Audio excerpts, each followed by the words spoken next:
Hey guys, Jeremiah with Steps Pressure Washing and More. We are out here in Smithfield, North Carolina. We're going to be cleaning this vinyl fence right behind us. I was out here about a week ago and I washed the wooden fence down here. It was about 4,000 square feet of wood fencing, and it took me a lot longer than I wanted it to. Ended up working till after dark, but now I'm here 2 doors down doing this one right here. It's not a huge job. We're just doing the back of the fence and the north side of the fence. We're not doing anything on the inside, and hopefully not out here too long.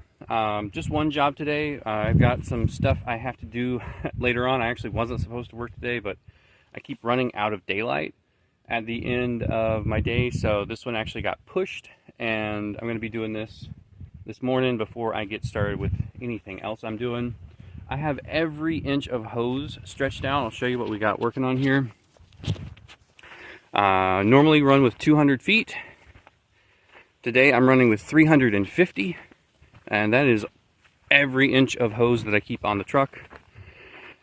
Generally, I just keep these extra ones as spares, but you can see I've got the truck way down there, and I need every foot of spare that I have. This is the north side, so we've got a little bit more growth on it. I'll probably be hitting this with a bit of a hotter mix, thinking somewhere closer to 1.5, 1.6. Normally I'm able to get 15% sodium hypochlorite. Right now I think we are working on some older SH, so it is probably degraded a little bit as well. We don't get as hot of a mix from our pressure washing supplier when it's not coming in as often. So again, lots of green on this one, and got the buffer tank just about full, so I am ready to rock and roll. So it took me about 20 minutes to set up because of having to unwind my extra hose by hand. A lot of walking back and forth from this back corner, but make sure to stay tuned till the end of the video. I have a surprise at home that I'm really enjoying and I'm excited about. And so we're just doing a soft wash on this, hopefully not having to get anywhere near up close and personal.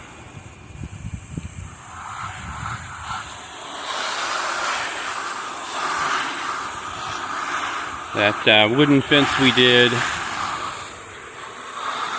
last week, I really think it was last week, it might have been 2 weeks ago, really just solidified my love and trust for sodium metasilicate. It does amazing. I really can't say too many nice things about it. I've spent so much time cleaning wood and hating cleaning wood. Still not the biggest fan because, like, I wanted the wood to come out better on that fence. It was weathered, and you can't bring weathered wood all the way back all the time, and I spent a lot of time on that wooden fence and was not super pleased with the result. Like, I mean, it came out great, and the customer explained that they thought it looked like brand new wood. They had never seen it that clean, and they were super happy with it. But I don't know, I think I need to lower my own expectations on how clean wood gets, because it's not going to be like vinyl, and it won't come right back to life. I'm really used to washing houses, doing concrete. You know, you can hit it with enough SH, it comes out perfect every time using the same formula. Sodium metasilicate is a little more fickle. You've got to really adjust your formulas. I did actually use the XJET for the application, and that was really nice. I normally do a pump up sprayer, but because of the size of the project, I had to use the XJET just to be able to keep up. I started a video that day. I actually had a customer whose well quit that morning, and I came out to do the outside of the wooden fence, and we had done a few different pricing options, and one of them was outside, one of them was inside outside, one of them was inside outside upside down, and I thought we had landed on outside only, so I came out with enough time to do outside only, and it turned out to be an inside outside, and so that ended up taking considerably longer. Not complaining about it, but I did not do a video after I found out that it was going to be an inside outside, because I understood what that meant for my timeline that day. And even with the canceled job in the morning, it did not allow me enough time to do inside and outside. So I'm gonna go let this dwell, and I'm gonna move my drop stick out of the regular house wash mix for this northern side, and into the straight SH to get the stronger mix there. So far it is coming out really nice. I have gotten back to the point where I am at 200 feet of hose, so that is always my, I guess, anxiety inducing moment, is when I don't have a spare, and if I were to burst a hose, I would be stuck. So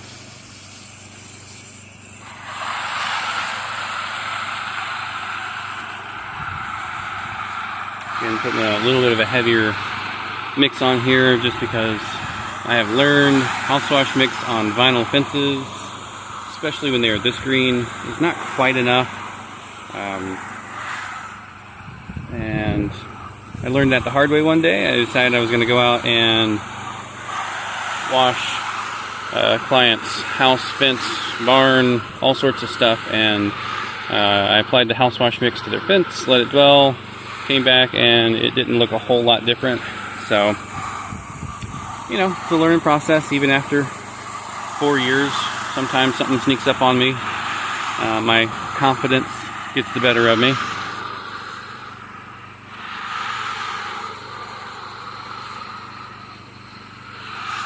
But I'm already starting to see a change on this.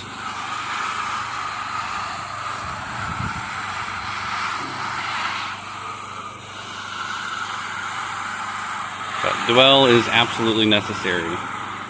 This is not one that changes immediately. I probably could do a 3% mix, use the XJET, bring that out here, but don't think it's necessary today.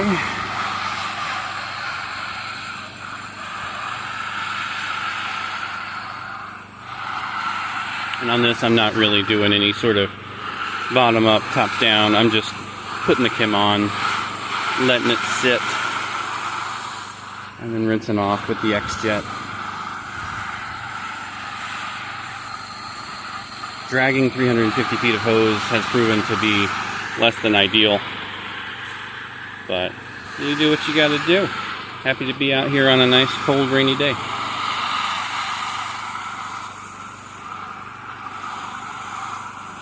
Done, and beautiful white fence. I'm rolling up all the hoses, got the ones on the hose reel already. Now I'm rolling up the ones I'm doing manually. One quick tip is I will use a piece of masking tape. I always have masking tape on the trailer, and I use that to hold the one end that I start with. That way it doesn't flop around on me and unwind as I'm rolling it up by hand. And I've already got the 50 foot, just need to do the 100 foot, and then I am done. Alright, and then once I have it all wrapped up together, I'll throw some masking tape on it. Doesn't have to hold super secure, just needs to hold it to where it doesn't unravel while I get it into the RSO tote. And gotta wrap up, go talk to the customer, this one's done. Alright, I'm all wrapped up on that one. from setup to breakdown, even with hand rolling hoses, it took me about an hour and a half. It was a very small job. Most of the time was setup and breakdown on this one. But what I will also say is I didn't want in any way, shape, or form to have this be a solo job. You know, I really wanted to just tack this on to the end of a day while I was already out in Smithfield, and it just really didn't work out. I'm really getting tired of running out of daylight. That's one reason why I have not been doing much videoing lately, and I'm sorry for that, because I know I try to do at least 2 videos a week, but I really have just been putting my head down. I've been incredibly busy lately, and I'm just running out of daylight. So I have to find a way to get more efficient. Alrighty, so I am back home. Trailer put up. My wife brought me out a nice warm cup of coffee. So it's not super late in the day. I just needed to knock that out so that we could get back on schedule, which we are now. But I've been talking a lot about increasing my efficiency. And I have been talking a lot about the shorter days being a problem, especially in this video. I haven't really talked a lot about it because the shorter days haven't been a problem until the past couple weeks. And I haven't done much content just because I've had my nose to the grindstone, personal life being busy and work life being really busy. I mean, I've already pre-booked more work for December than I have done in any month other than June this month, or this year. So it's going to be my second busiest month, and that's just with pre-booking. So I don't expect my number to be the same as it was in June. In December, just because I don't have as much time in the day to get out there and do it, but it's going a little nuts right now. So in the middle of doing all of that, I went out yesterday and I picked up a 275-gallon IBC tote. I'll turn you around here. We are going to be adding an 8-gallon per minute pressure washer. I can't really get around it too much longer. This is a new experience for me. I have never had an IBC. I mean, the biggest tank I have right now is 50 gallons. And I've been doing this for 4 years. This year we seem to be going a lot quicker just because we have so much more business. So I had saved up the money for a 4-gallon or an 8-gallon per minute machine, and then bought the trailer with a lot of that money, and we were able to just basically rebuild that savings in our equipment fund. I will do a video on this. I'll do a video on this IBC tote separately, just kind of the build, but I'll show you what I did get. I know nothing about banjo valves. I actually went into a local hardware store down in Benson, and they were super awesome. You know, it's not like going to Lowe's. You know, this is a mom and pop shop. But I got a banjo valve to go onto that. I didn't know it was a banjo valve, along with a 2-inch reducer and or a 2-inch to 1-inch reducer, and then a 1-inch barb that goes in there. So we're going to be running 1-inch non-collapsible hose, and I will do a video separately on this in the coming weeks once I get it all put together. So I've already made my phone calls. I know who I'm going to be buying my 8-gallon per minute machine from. I know there are a lot of other options on doing larger volumes, but I'm a firm believer in buy once, cry once. I bought the 4-gallon per minute machine first, and instead of going from 2 to 3 and then going up to 4, I've been wanting to go up for a while, but I didn't want to spend the money doing a 5.5 when my 4 was doing what I needed. I'd rather save that money to get the 8, and I'm really hoping to have the 8 and the 4 both operational on the trailer by mid-December. That way I can run both at the same time when I bring a sub along with me. I have not been able to bring Ben, our subcontractor that we will bring along with us lately, because he hurt his hand, so he should be healed up by middle of next month and back in action. So I've got a job that he's booked on. I really want to do both pressure washers at the same time, and just really getting ready for spring. All right, well anyway, that's all I got about the 8 gallons per minute. Thanks for hanging on this long, and I'm gonna go drink some more of this coffee and get a shower.